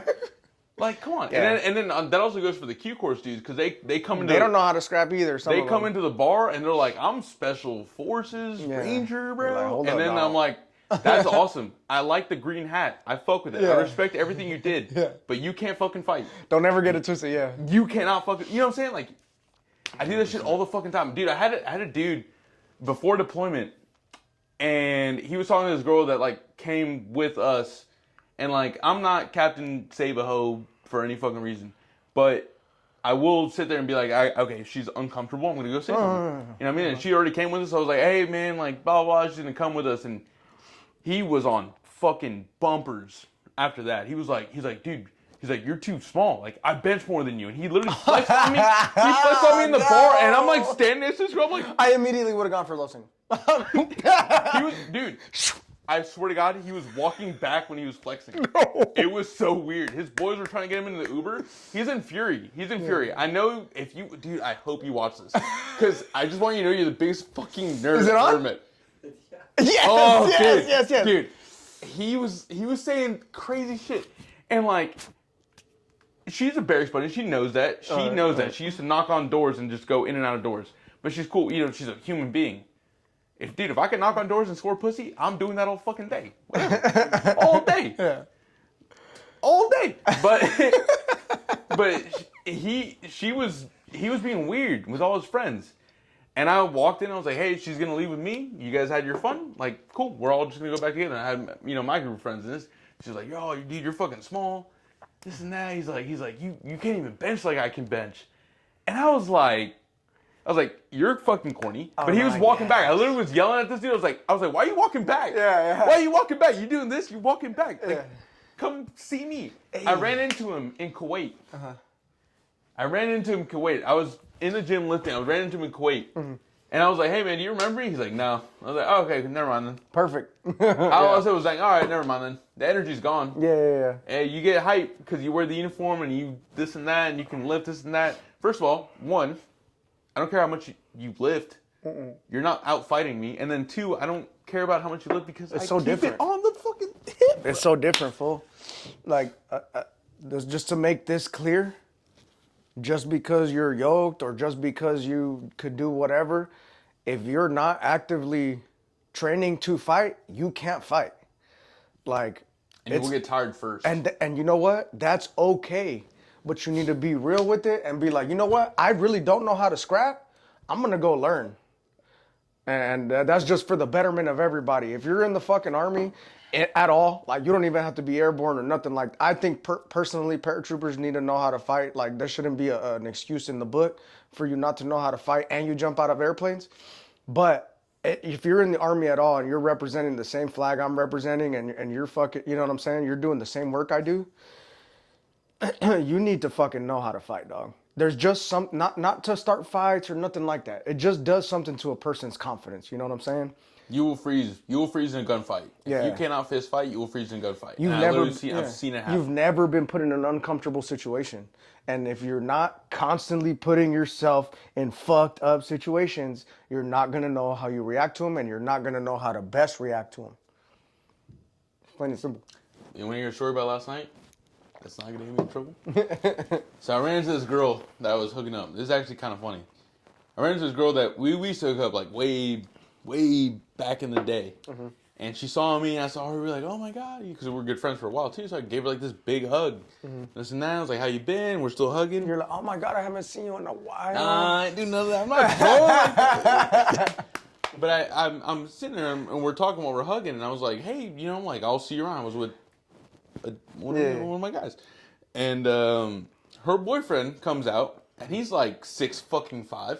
And he comes up. He's like, oh, I didn't know I was going to come fuck you up. I was like, how do you start how do you start a conversation like that? Yeah. You know what I'm saying? You're not gonna sun me. You know what I'm saying? Yeah. Who does that? But what did he think you were gonna say? He thought you were gonna be like, oh nah, she just first. I'm mad around. No, yeah. Dude, I literally was like, what? And he like said it. He's like, oh, I just didn't know you know her. I thought I was gonna have to come fuck you up. I was like, one more time. And he like repeated it for the third time. And I looked at him. And I was like, so you're not even speaking English because none of that shit's happening right now. Yeah. And then he was just like, yeah, whatever. And he like walked away. And I grabbed his girl and I was like, hey, I don't like the way your boyfriend's talking to me.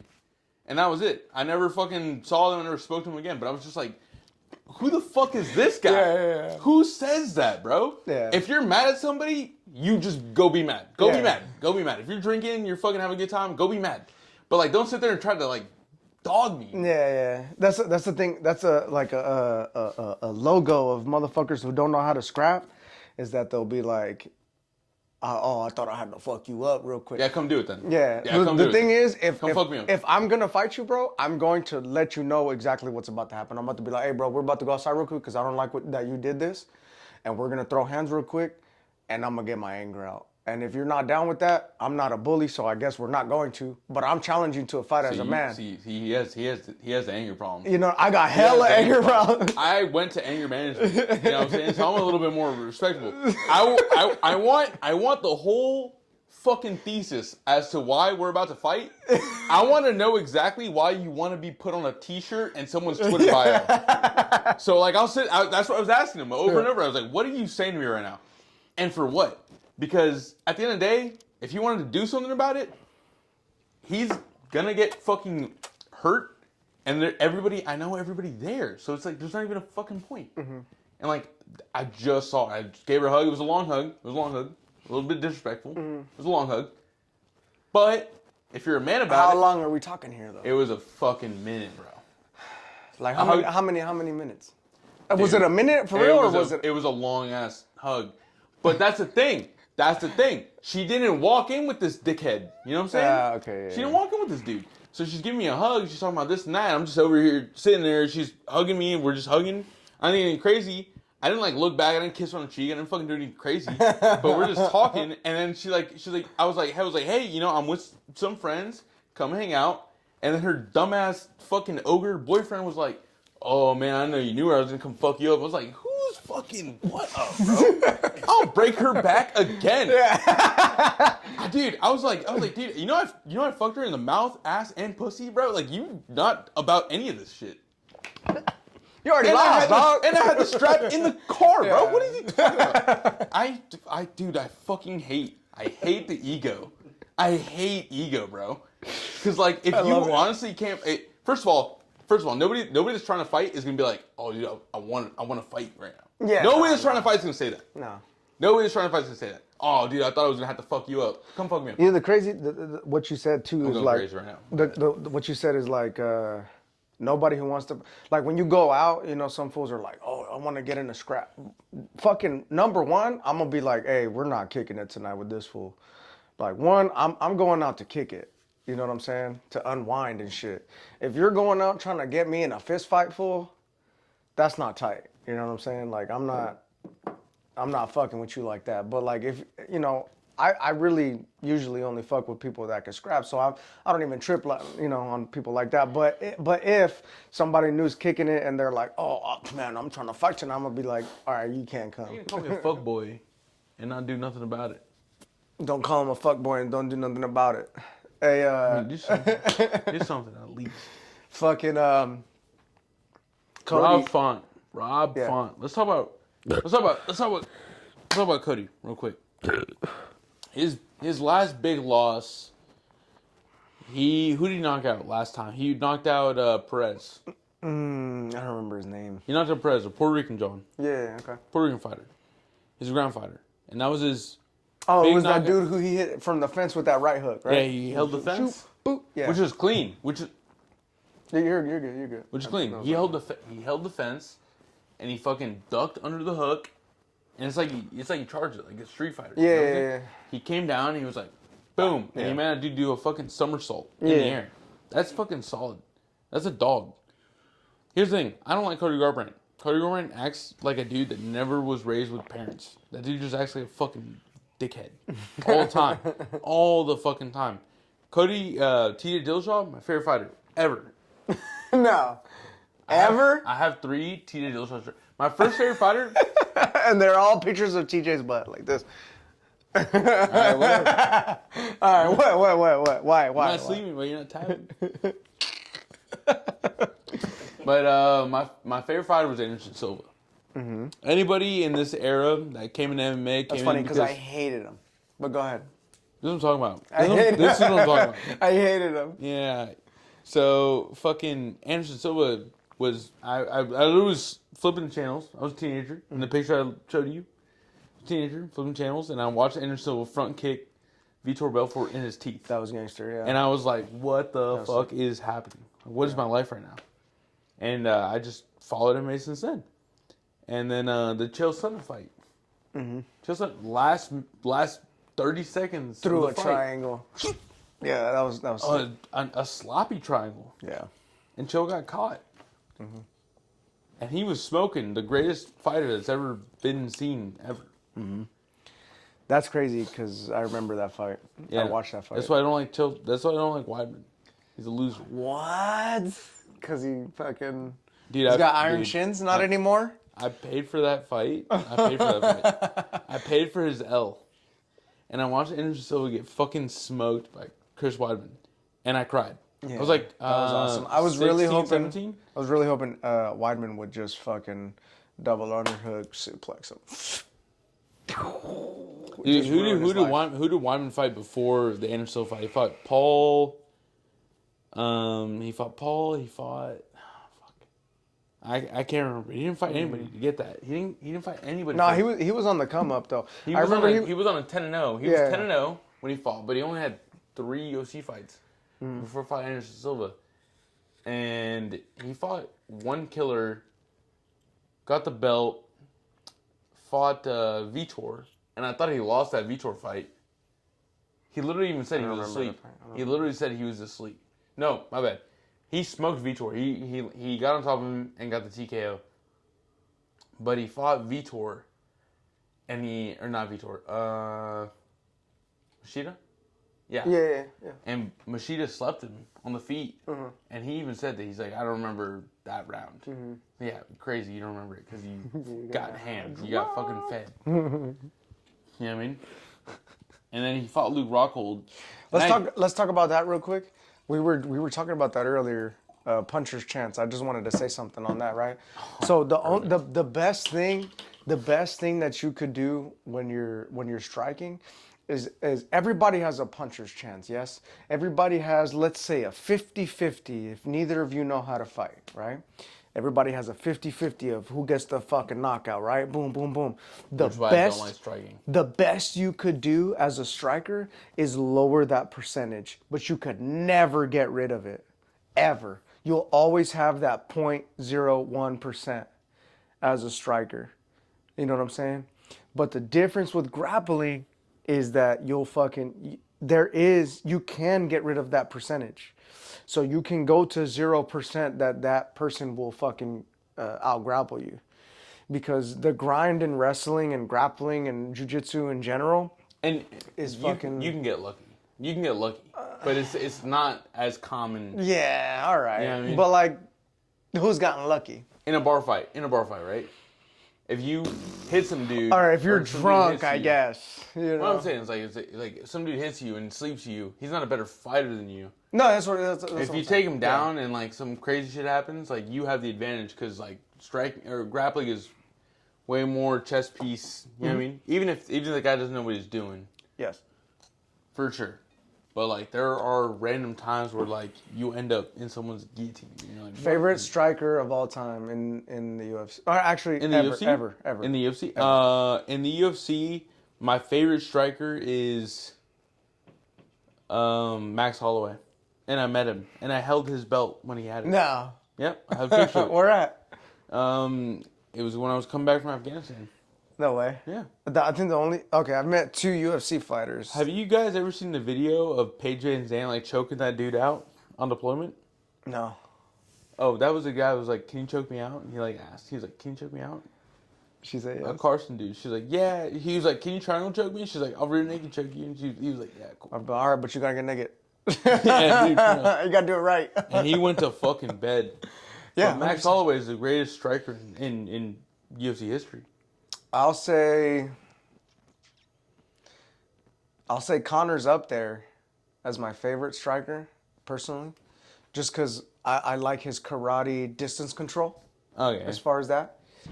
But I want to say, as far as level change, toughness. Did you watch consistency. Max Holloway fight Calvin Couture? Yes. That was you gangster. watched that? Yeah, that was gangster as fuck. Yes. That was a boxing lesson. But I want to say Gaethje. All-time favorite striker. Just off toughness and just off consistency in the fights. He fights his fight every time. Every single time. Okay. Besides Khabib. Khabib's not a striker. That's what I'm saying. But the thing is, Khabib can't strike, though. That's what people forget. He's okay. He's okay because he wants to be okay. But if you're always scared of being... Exactly. If you're scared of being taken to the ground, I can do whatever the fuck I want to do to you. Yeah. You know what I'm saying? Because you always have that If threat. you're scared of every Sambo takedown I'm ever going to do to you, Sambo's upper body takedowns, if you're scared of that, I can literally smoke you in any direction possible. It is what it is. The reason I'm disagreeing with you right now with Gaethje's, yeah, he can stand and bang, and he's a good fighter. He's a great fighter. He's top 2. Okay. I think if him and DP have a fucking rematch, calm Gaethje. Come on, man. Calm Gaethje wins That can go either way. Calm Gaethje wins that. The Gaethje that fought Dustin Poirier the first time is not winning that. No, yeah, yeah. Gaethje's so but Poirier's so good. Yeah, no, but what's his name? His coach Whitman, right? Trevor? Yeah, Yeah, Trevor Trevor. Whitman. He put it out like, hey, Gaethje had a conversation with him where he was like, I no longer want to have fun with the UFC. I want to be a champion. And when he said, I want to be a champion, that's when he started listening to Whitman. The first fight. And that's when he fucking started The being a first little fight. more disciplined. He's like, you've been here. He's like, yeah. He's like, you've won before. Mm-hmm. He's like, yeah, but I've gotten knocked out twice. Yeah. Remember that? Mm-hmm. The best boxer in the UFC, the best dude with stand-up hands, no kicks involved, that's Max Holloway. Look at fucking Bryan Ortega. Look at fucking... All right, but Bryan Ortega's a jiu-jitsu guy. Did you not see him against Korean Zombie? That was after that. That was after he put on that clinic. That was after that, but I'm saying he did that to dudes like that. You don't learn stand-up like that in a year. Yeah, I guess the same concept as that happened to Canelo with Mayweather. Yeah, where Canelo right now would smoke Mayweather in his prime. 100%. I don't care what anybody says. But Mayweather put that clinic on, and he was like, he learned from that fight. Why would you do that? I'm about to step out right now, but for a second. But I just want to bring up the fact that like you can join the infantry, you can be a sniper in the army, but you at a certain point you can't do that because it's in the infantry. Being a sniper is rank based. Why? The shooter is a sniper, is a specialist. Really? Yep. Okay. The PFC is the security. M4 with a grenadier. And then the E5, the senior sniper, is a dude with a 110 7.62. Mm-hmm. So if you're a specialist shooter, you're shooting a 2010 with a 310 question mark. It's been a while. But that's your position. It's rank based. It's all rank based when you get into section. Huh. Yeah. I didn't know that. Mm-hmm. So that's why the group guys they how far? Let me ask you this. I've always been curious about this, just being like artillery based. How far does a fucking round go before it starts to dip? Like just straight on. I couldn't tell you that, but I'll tell you right now. I've shot a 310 at over a click. And it was straight. Nailed it. And it was straight. Like No. lined, everything was good. And it hit right where you want it. No. Okay. It is. So the thing about being a sniper is you have to know math to a degree. Oh man, I can't ever be a sniper. Not good math. All right, go ahead. We had inspectable items. You're allowed to your sniper bag, little fucking bag of rice with a sock, and you can. You know what I'm saying? Because when you get behind the rifle, even your M4, when you get behind it, if you really want to know how to shoot, whatever weapon system you have, you want to be able to get behind it and be so comfortable you can go to sleep. Okay. Yikes. More importantly, with the rifle. Yeah. Because it's a long system. You know, you're not when you're fighting with the M4, you're blasting it. Yeah. You're shooting, right? When you're using the sniper, you're using it for like specific people or specific events. So you're sitting there the whole time, hours. I've been behind that bitch for 3 days, and it sucks. It sucks. You have to be comfortable. With the 310, and I'm shooting it. I shot it. The most I personally shot it at was over 12 meters. Okay. Damn, man, you're breathing like a goddamn... 1,200. You're over here breathing like a goddamn racehorse. Yeah, I can hear you, bro. I thought it was me for a second. I'm not gonna lie. Hey, what happened? But God, lamb! This motherfucker said. He's interested. He's Hey, what happened? in my craft. But no, I've built a ghillie suit. You know, my inspectable items for eye drops, the bag. Comfort is key. Comfort is key. Okay. Comfort is key. And there's like 2 switches on the fucking 2010 for that. You know what I mean? And I'll literally sit there, and when the last event we did, I scored the highest. I got 12 out of 15 shots on 3 metal stationary targets. Dude, I shot the shirt off this dude. His shirt was gone. It was over his shoulder. I was shooting the target. And you can hear it. I'd be shooting, ping, and like a second later, you'd hear it. And that's gratifying because it means I can do what I got to do. and they'll call you. And I even talked to a commander in 425, because when you're a sniper, you don't talk to anybody. You talk to your section leader and you talk to your commander, and that's it. Your Why? section leader. What? So like, let's say during an op, you're tasked as in a sniper section, right? So are you just input into a regular platoon or a squad? Platoon. Okay, so you're a platoon asset, right? Yep. So then, let's say you're on a fucking assault, through this fucking city, you're providing Overwatch. Roundabout, how far? Excuse me. Company. We're company assets. Okay, a company asset. Yeah. Okay, so then that company commander has to use you sparingly, obviously, right? Because he only has one of you? Or does he get the whole section? He's got my team, right? Which is how many people? It's just 3 people. It's not a big team. Oh, okay. It's not a big team, right? But like, snipers shoot, and that's it. Mm-hmm. If we get blown out, it's over. It's done. Yeah. I might as well just bit my fucking gun and call it a day, right? So yeah, you got a company, first, second, third platoon. That's it. And like, the company commander is gonna call me. Hey, I need you to go to this location, do this with this platoon. I got you. You know what I mean?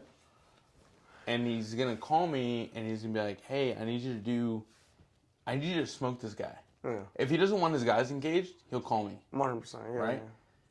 Yeah. If we're not engaging, he's gonna call me because he's asking for intel on that location. You know, I'm in recon platoon, so we do recon. So whether or not I shoot or not, I'm still doing recon on this entire fucking objective. Right. So I got click, objective. And he's gonna be like, "Hey, do you have PLD on this? Do you have He's wearing this right now." Yep, Roger, sir. He's wearing that. I can see him. I got him right there. Good to go. And he's gonna ask, "What's the percentage of this shot you're gonna get?" And I don't remember that equation at all. But there is a math equation to figure out what percentage you have of hitting this dude. Yeah, it's more like a chance thing, because there's more of an equation of like, I'm gonna hit a target. So everything's like in mil readings. So like you have a 40-inch torso, right? So depending on how far you are and my mils, I'm going to be able to differentiate like, okay, cool. He's fucking this far away, this distance, he's at 3-something meters. Right. It's 40 by 25.4 equals inches. That's the mil relation formula. Okay. Delete that. But that's what I'm saying. You know what I mean?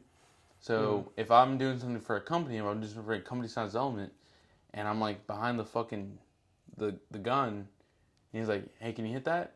I'm most likely gonna You're lie. doing the equation. Unless it's like a really bad shot. Yeah. And I will do the shot, right? Because if he's like, let's say he's like a click away, I'll be like, yeah, I got the shot on him, but it's like a 50-50. I know I can shoot, so I'm gonna always plus myself up. Because I know I'm going to hit that fucking guy. Yeah. And then whoever's in front of me is fucking dead. Regardless of what system I use. But typically, if you do the motivation formula and he's further than you are normally shooting, then just be like, I don't think I can hit that shot. And that's it. Okay. Yeah. But if... So the commander basically inputs you into a situation where MetTC dependent, does he want his guys in there or not? Can you range it or not? He's gotta critically think and be like, hey, I want my sniper team in there, right? Yeah, 100%. Because he'll ask, he's like, hey, how far is that guy? He won't ask, I want my sniper team there. Because we don't work for anybody. Okay. So that's the biggest thing, is like company commanders, tune sergeants, all these, I think we work for them. When you're in sniper section, you work for your section. The first grid they give me, that's the grid I'm going to. Yeah. Because if I get blown out, I'm not a sniper anymore.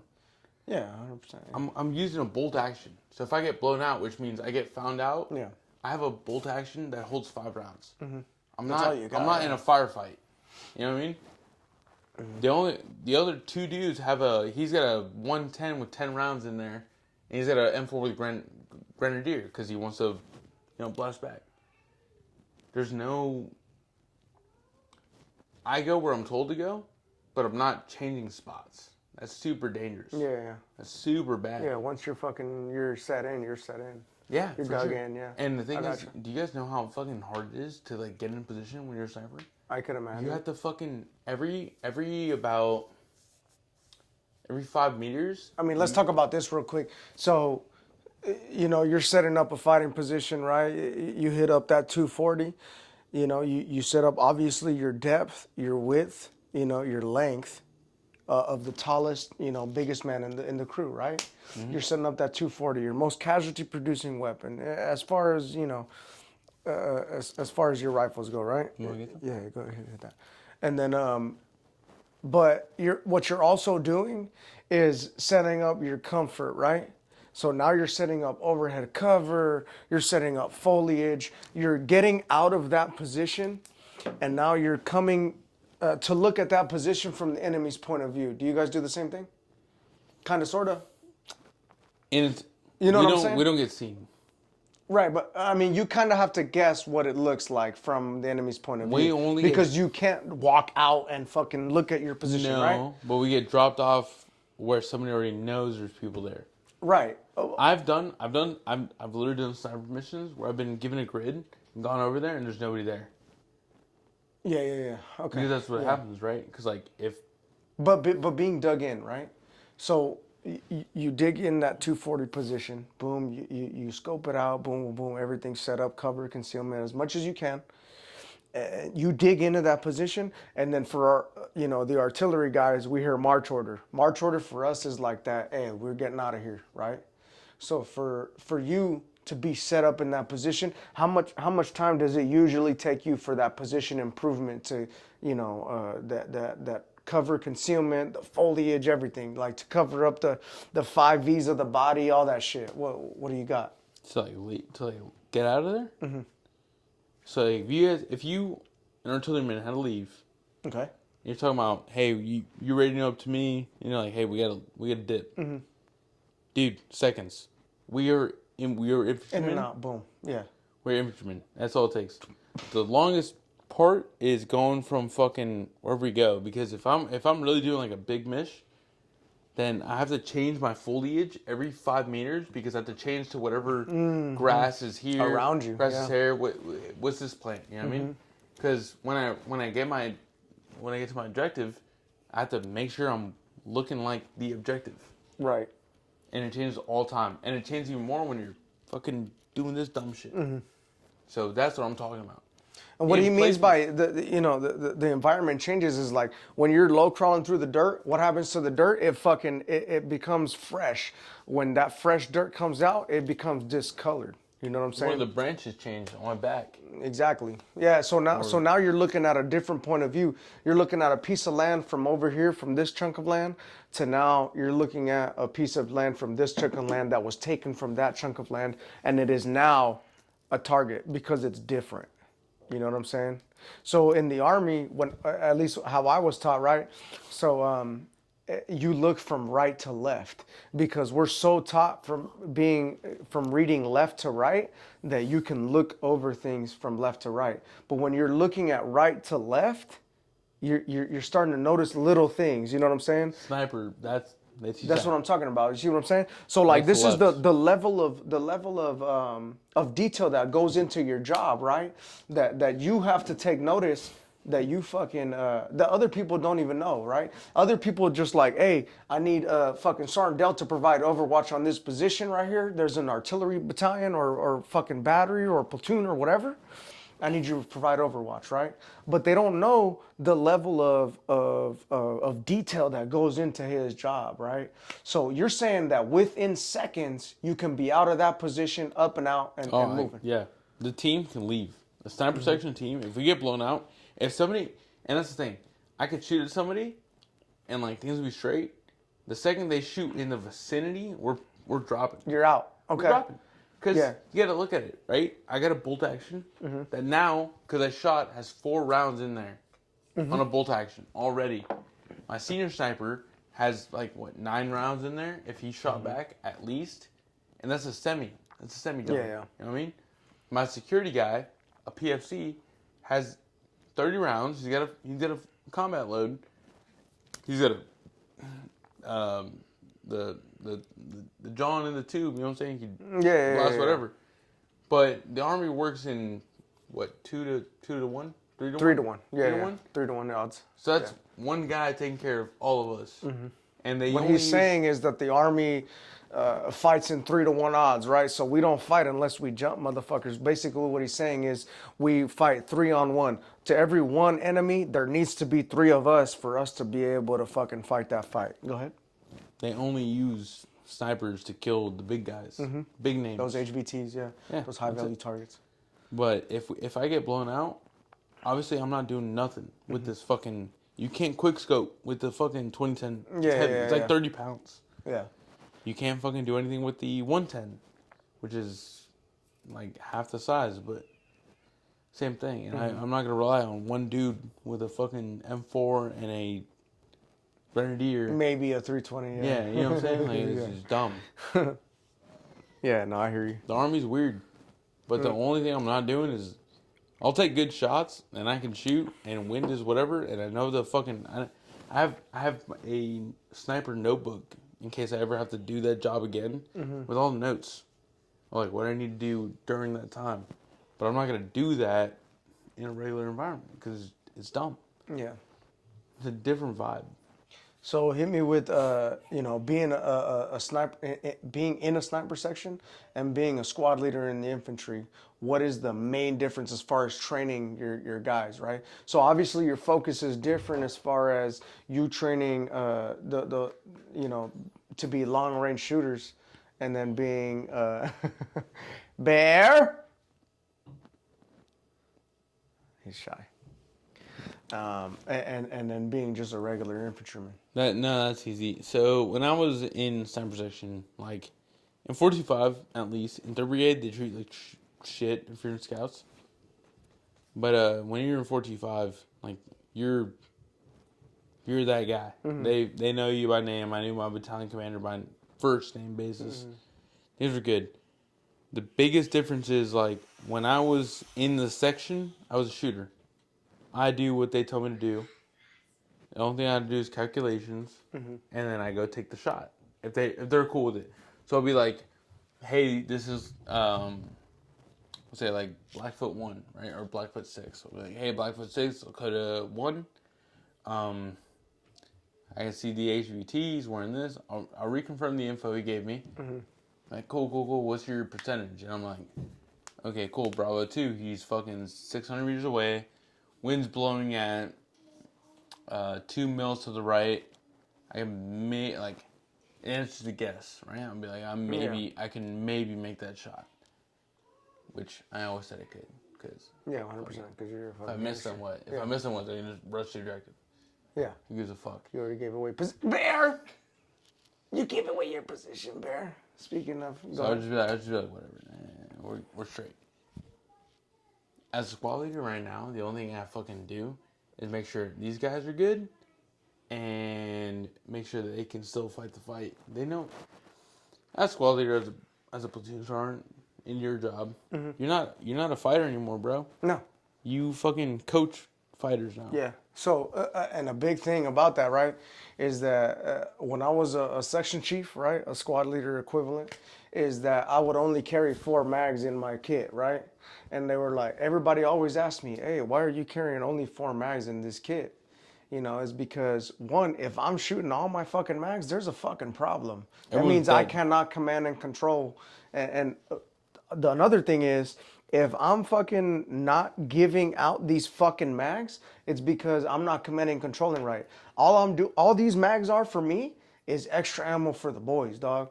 You know what I'm saying? So we're fixing and maneuvering on the enemy. If you and me and are I'm shooting, tossing the everyone's mags, dead. dog. Exactly. If you and me are shooting, everyone's Exactly. dead. So we're next. These 4 mags are charity cases, dog. Yeah. So basically, I'm commanding and controlling the battlefield, fixing the enemy, and placing them where I want them to be for my team to maneuver. And then I'm giving those extra mag pouches to those Joes, you know what I'm saying, to kill the fucking enemy. And so basically the same concept, right? So you're teaching them, like, these basic battle drills, the bare basics and the discipline that it takes to think on your feet on the battlefield. You have to, because dudes do dumb shit all the fucking time. They do. It's literally like if I brought your fucking So you brought your kids to war, and I was like, here you go. Here's this. Bear, He might kill. can I see your truck? He's in dangerous energy right now. He's on Can I demon see time. it? Oh my god. Wow. Yeah, Bear's on demon energy. Bear, Me and Bear are going to Husk. you're a crazy guy. Me and Bear are going to Husk. You're not going to Husk, though. This one. What? There's Me Me and my and Bear bear, gonna me and Husk. my bear right here. We just chilling. You know what I'm saying? In his, Nah, he's got Husk activity. You see the, his you see the activity. chest tap? That's my bear right there. Yeah, I only make bad decisions. So he's... We out here doing bad shit, Bear. Bear's going home. You believe with it? a 10. Do not run me over, okay? Go over there with mama. Bear's going home with Sáquese. a 10. You know, Con tu give a fuck pinche what you madre. gotta say. Sáquese. Ándale. Yeah, no, you gotta teach him. Yeah, You gotta teach him the, what's it called? The Mexican, Mexican standoff. standoff. Hey, but Del, Bryan, Yes. thanks for coming out, brother. Yes. I love you. Oh my god. It's good to see you again, man. We need to kick it more. Yeah, for sure. I've been trying. Jump, fight, die. Again, his fucking his social media, the Bry guy, with double letters on the end of every word and an underscore after every word. Yes? Yes. Yeah. I'm gonna change it to Della _ don't let these hoes. No, he's gonna change it anyway, so don't even, you know what I'm Della saying? _ don't let these. It's way easier. Della Hey, _ but I served with this man, and it's been nothing but a fucking honor. I fucking love you, and we fucking, you know, we went through some. Make me blush. We went through some stuff, and you know, I'm glad you're doing well, man. And more than anything, I'm glad that you're aware of the problems that our brigade has. Yeah, for sure. But real quick, before we go, let's talk about some of the solutions to those problems, right? So we got a suicide problem, and we got a lack of passion around this motherfucker. So let's talk about your quick fix, your fucking, you know, what's your quick fix to the suicide problem right now? Quick fix? Too easy. You're a tough guy. You're a tough guy. I'm a tough guy. A little bit. Don't be afraid to ask for help. Straight up. That's really all it is. Yeah. That's all it is. And a lot of soldiers don't know about this. You can go to counseling through the Army. You can go to what's it called? In the Army? Behavioral health. Behavioral health. Yeah, you can go to that. And I actually, and it's funny because I've done everything. I actually don't recommend behavioral health because anything you say to them, if it's incriminating, it goes back to your leadership to the top. What I actually recommend is military1source.com. It's free to all of us. 12 sessions a year. 12 sessions a year per problem. So when I went, it was marriage problems and anger problems. So I had 24 sessions. I had 12 anger management sessions. Oh, and yeah, per year. What's up? Per year, right? A year, yeah. Yeah. But it's per problem, though. Oh, So- okay. Yeah. A lot of people don't know that. Yeah. So a lot of people go in there for their marriage problems or anger, drinking, and this and that. And I just named off 3 things. That's 36 sessions that you can get. That helped me. That helped me. I actually stopped drinking for a long time. I only picked up drinking when I felt comfortable enough to start drinking again. Yeah. So when it comes to military suicide, this and that, a lot of people don't feel comfortable talking to their friends. They don't feel comfortable talking to their girl. Do not do behavioral health. Go to Military One Source. Yeah. Same thing. It's free. They do not report back to the company like behavioral health does. Just So I would say MFLAC has been the biggest help for me. So MFLAC is the Military Family Life Counselor, I believe is what it stands for. Yep. But it's civilian people that'll help you fucking, you know, you just need to talk about some shit to somebody who's being unobjective. If you don't got a great friend like Bryan that I can talk to whenever I fucking need to, you know what I'm saying? The MFLAC is that secondary choice for you. But always trusting your fucking homies, you know what I'm saying, first and foremost, because those are the motherfuckers that are with you in the dirt. And they're gonna fucking understand what you're going through, and they're not gonna judge. Peep, so I just Turn up? fucking, I don't have the number, but I Googled it, and the very first thing that came up when I put MFLC was the military one source page. So it'll give you all those fucking It's probably the options, same right? page. Yeah, it is. It's 100% the same page. All you need from military one source, you go in, you throw in your DOD ID when you're talking about fucking this and that, and you're straight. Go ahead. My bad. Yeah. So give me that quick fix for passionless leadership in the army. You know, we have a problem with people being in the army for the wrong reasons, and therefore creating a chain of events where they are not the best leaders for the occasion. What's your fix for that, man? Okay. I personally don't think anybody joined the army for the wrong reasons. I think everybody joined the army because that's the image that was projected. You know, nobody joined the infantry because they thought they were going to mop floors. You know what I mean? Nobody joined the artillery because they thought they were going to sweep and throw people's trash away. The fix to toxic leadership is self-awareness, and that's all it is. Yeah. It's a lack of it. It's a lack of it. It's like you get to a certain position of power, and you're always like, man, these privates suck. Wait, remember when you were that sucky-ass private? You want to listen to nobody? Yeah. I remember 100% when I was the most trash private ever. The only difference is I grew up in the army, and I realized that these are the same kids. You know what I mean? Yeah, I mean, yeah. like if I'm looking at your kid right now. Just like on repeat. yeah. Yeah. You know what I mean?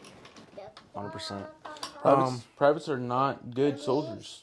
You know, my thing is find that reason that you joined the army, man, and you know, realize that this job, this fucking, however you view it, man, is fucking bigger than you. You're part of a fucking team, and you're in charge of people's lives, man. You know what I'm saying? Like, if you fuck around and fuck up, you might have to fucking give somebody a folded flag one day, man. And if you're comfortable with doing that, then you're all fucked up. But if you're not, then you need to be better at all times, every fucking day. What the fuck are you doing to be better for your guys, for your people? You know what I'm saying? Like, well, you know, how are you becoming an asset to your fucking unit? You know what I'm saying? When you say things like that, it's different than what I say because I look at dudes. People don't deploy anymore. It's super rare you get deployment. But when you say things like that, 100%. If you join, you're not, maybe you're not the guy giving the folded flag, but you're probably next to the dude that needs the folded flag. Yeah, 100%. You're probably friends with the dude that needs that flag. Yeah. So, I mean, you're 100% right. It's just, I don't think people look at it that way anymore. No, you're right. And people don't deploy anymore. times are changing and stuff, and that's okay, man. But let's be aware that you know, our country, as far as being in whatever state it needs to be in, right? There's people that is a cool truck, son. I'm not gonna lie to you. I like 7 of those. But you know, I forgot what I was saying. Anyway, this is my homie Bryan. Good looking out, man. Yeah. Thanks for coming by. I'm smashing this. Jump, fight, die, man. You know, listen up.